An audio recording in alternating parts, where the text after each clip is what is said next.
Hello everyone. Today we are going to talk about buzz monitoring and audience research. If you are an online marketer, particularly if you are charging with setting up a social media marketing campaign, you will hear a lot of talk about buzz monitoring and audience research. In fact, an entire subset of the social media marketing industry is dedicated to buzz monitoring and audience research that use tools and services designed to monitor the buzz that goes on within the social media sphere. Buzz monitoring is a vital activity for any company with a social media marketing plan. However, not all buzz monitoring tools are created equal.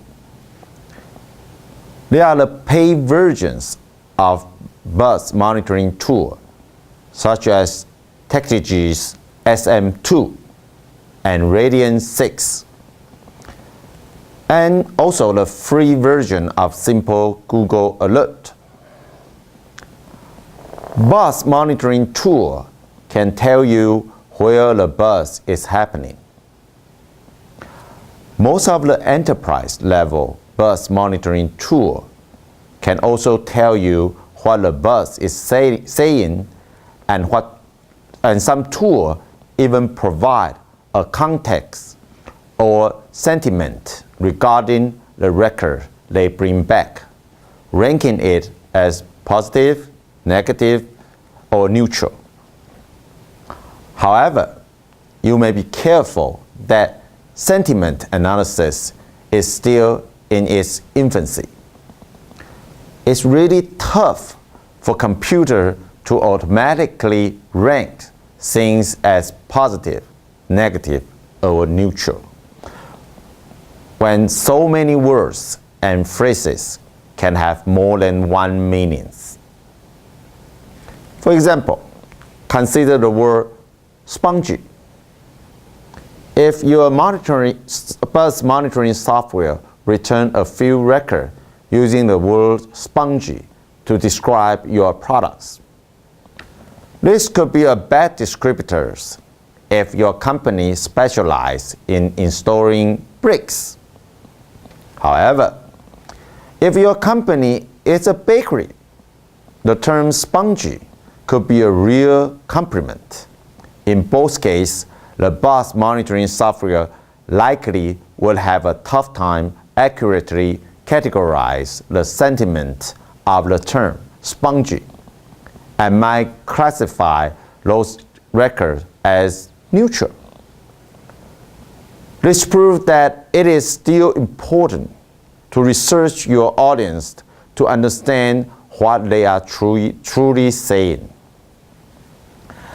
When your buzz monitoring tool returns records, you still need to do careful your audience research to determine the how and why of the conversation so that you can know whether your buzz tool are digging up positive or negative feedbacks.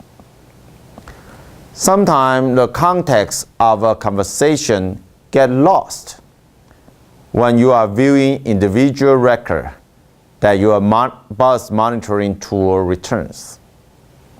You can miss how the conversation started because it might not have started online, or it might have started in a conversation that did not originally centered on you or your brand. Failing to perform due diligence with the record your buzz tool return can mean you do not have any real context for what your buzz tool are telling you. Therefore, these tools all tell you the where and the who when it comes to the buzz. But very few of these tools can tell you the why. But the why is probably one of the most important and most critical factors for understanding your audience and applying social media networking strategies. Relying on the buzz monitoring data to build your strategy also is a strategic misstep, because you can be misled into thinking that all you need to do is start talking with the people who are talking about you. Blindly taking the buzz monitoring data at face value and creating a strategy from it can be a huge waste of time and resources. It is vitally important that you research the community and the industry to determine how people interact within a certain segment of the market. Buzz monitoring is similar to using hunting dogs. Dogs can find the thing of what you are trying to eventually find. That is their jobs. That is what they do best. But a hunter must figure out how to capture its prey, so to speak, after a hunting dog finds it. Although the buzz monitoring data leads you to where these conversations are happening, only through careful research can you learn why people are talking about your company and why they are in that certain community. Your research can answer a lot of these questions for you. Also, some enterprise-level buzz monitoring tool can give you a link into whether the people who are talking about you are influencers. It does not give you the full picture. To get a big picture, you actually have to research whether the person has true influence with the people he or she is sharing with. Your buzz monitoring tool won't show you whether other members of a community actually follow the recommendation of what happened to be a key influencer. Buzz monitoring data can tell you that a blog mentions something you are interested in, but it cannot tell you how open the blogger is to the strategic tactics you might be considering deploying. Buzz monitoring can tell you that a conversation is occurring about your products, but it does not tell you whether the community overall like you or hate you. You must use human eyes to comprehend that through audience research. Although a lot of experts might use the term buzz monitoring and audience research interchangeably, the difference between them is important to know. Not only can it help you become more successful with your social media strategy implementations, but it can also help you social media strategy complement with your other online marketing efforts, such as search engine optimizations, pay-per-click marketing, and other online channels. Buzz monitoring alone cannot give you the key insight into what exactly your audience is thinking and whether your assumption and preconceived ideas about what is important to them are truly in line with your audience. Getting that kind of insight involved research. You should also consider using research engine and other tools to dig deeper and get to the root of what those social communities are really thinking, which is something buzz monitoring can only scrape the surface of something no survey will give you. A true example of using research in social media to help your marketing effort is MD Anderson, a cancer clinic in Houston, Texas, that provide treatment for different types of cancers. In their books, Groundswell, Charlene Lee and Josh Bernoff describe Andy Anderson's situation before the clinic start listening to its audience and using that research to help serve its patient better. Before MD Anderson start listening, the clinic assumed that patients were coming because of its prestigious reputation and award. MD Anderson assumed that the new 120 million plus potent therapy it invest in will bring in more patients. The clinic make a lot of assumptions from a marketing perspective and made decisions from a business point of view. However, its current and prospective patients were not making their decision this way. When people have cancer, every second goes forward from their diagnosis is precious to them. More precious than dollar and coins, more precious than a 120 million proton therapy programs. MD Anderson did not realize that although it's demanded that patients be prompt for their appointments, the company was not respecting the patient's time. Some patients were waiting more than 4 hours to receive their therapist or treatments. MD Anderson's traditional means of surveying did not reveal this discrepancy. The clinic learned that it's through community interactions and actually researching and understanding why a lot of its patients were walking out and never coming back. The company also learned that its award and accolades from the medical media did not mean a thing to its patients, especially when MD Anderson was not respecting what they value most, that is, their times.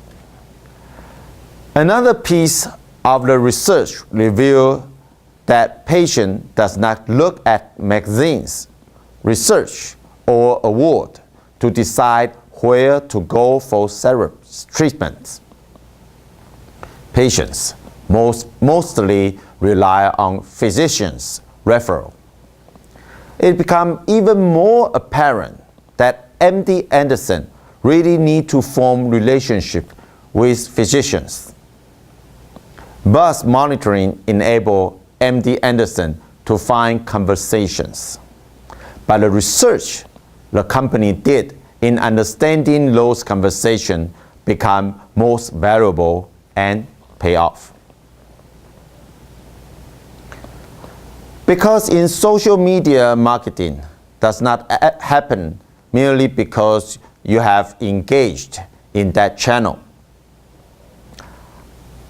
Other components, including your offline effort, affect the success of your social media marketing tactics.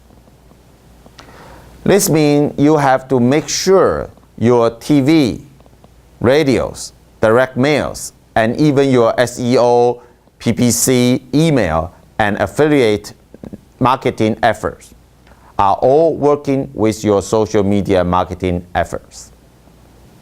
You must connect what you are doing offline with your marketing effort online, because you want people to talk about what you are doing, both in online community and with their offline connections.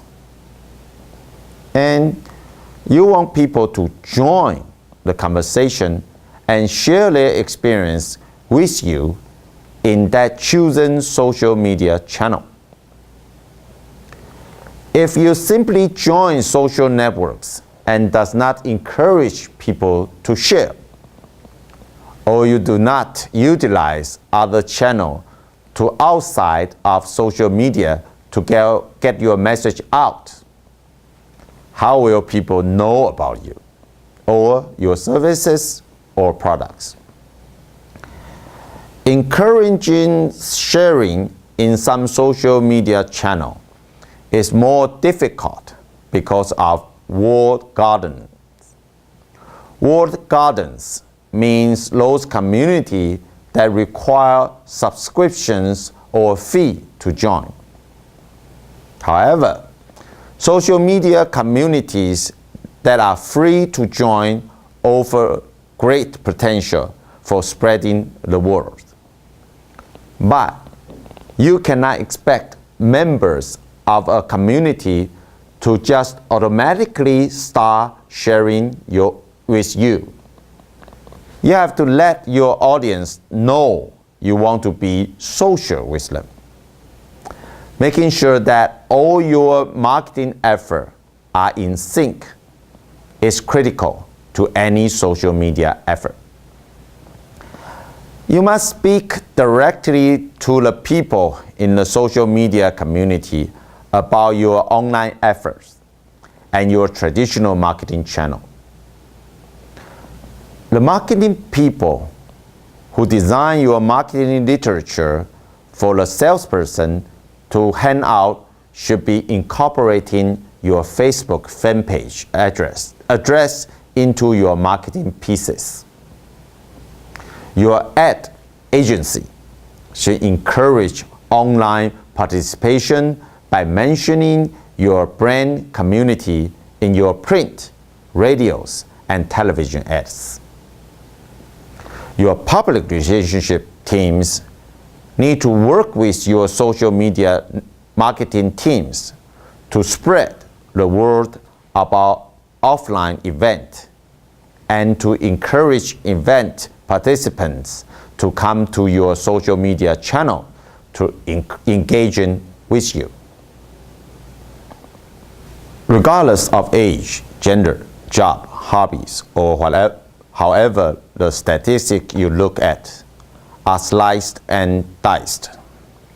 It's rare that everyone in your audience consumes media in the same way. Some people still trust the old form of traditional media, such as an article in a trade magazine.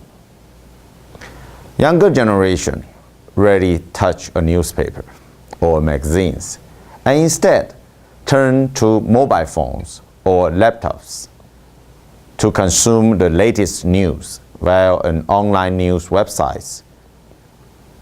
You must also take a broader view of your radio and TV commercials. If you are producing a catchy commercial that hits homes with one particular segment of your audience, it will be a mistake to think that's as far as it can go. The millennial generation does not have the attention span or the desire to sit in front of a TV to see a funny commercial.